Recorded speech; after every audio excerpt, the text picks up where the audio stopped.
صلى على النبي. اخواتي وحبايبي، النهارده هنعمل صينيه جلاش باقل تكلفه وباكتر مكونات. يلا بينا.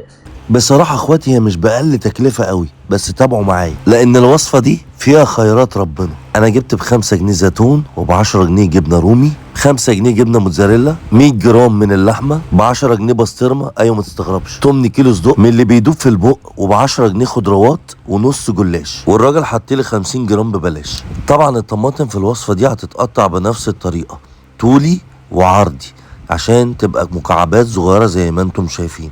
بعد كده هنقطع الفلفل وهنقطع كل الخضروات بنفس الطريقة. والفلفل الألوان في الوصفة دي مهم جدا، بيخلي الطعم جامد جدا. يكون أحسن لو جبت ال3 ألوان.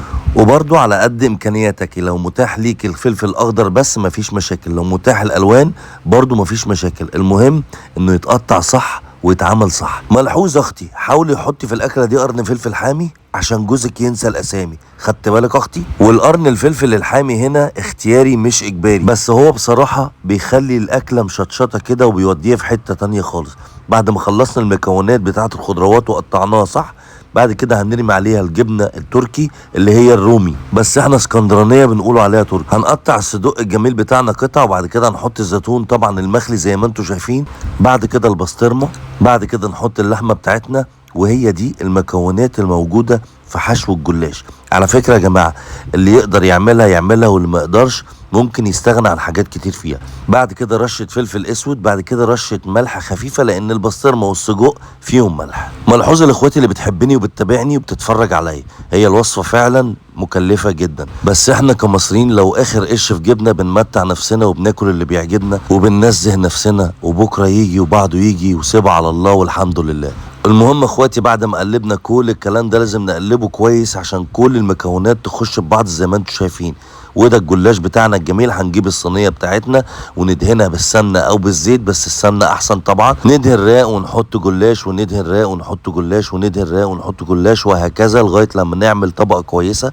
بعد كده نرمي الخليط بتاعنا زي ما انتم شايفين، وندوس بايدينا على كل المكونات ونضغطها في الجلاش كده عشان تطلع مكبوسه وزي الفل. صينيه جلاش مشكل اللحوم اللي قدامكم دي من احسن الصواني اللي ممكن تعملوها في حياتكم. بعد كده نحط الطبقه الثانيه ونعملها نفس ما عملنا الطبقه الاولى، راق جلاش، وبعد كده ندهن بالزيت ونحط راق تاني، وهكذا اخواتي زي ما عملنا في الطبقه الاولى بالظبط. هنبتدي نقطع الجلاش بتاعنا مربعات او سمبوكسات زي ما احنا عايزين قبل ما يخش الفرن. وركزي معايا يا اختي عشان ما يعلاش ضغطي. التقيل جاي يا انسه، في اسرار كتير هتعرفيها في الفيديو ده.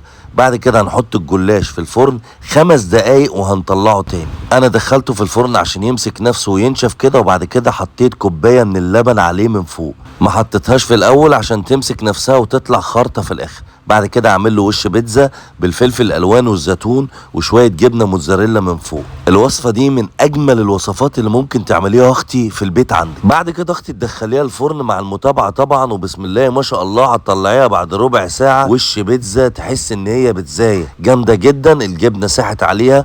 وملحوظه مهمه جدا، لو عايزه الجبنه تمط معاكي ما تحطيش الجبنه في اول الطبخه، قبل ما تطلعي الصينيه ب5 دقايق بحط الجبنه اختي. يلا اختي صلي على النبي في الكومنتات وانجو عليكي. ما تدوسي لايك يا اختي بقى.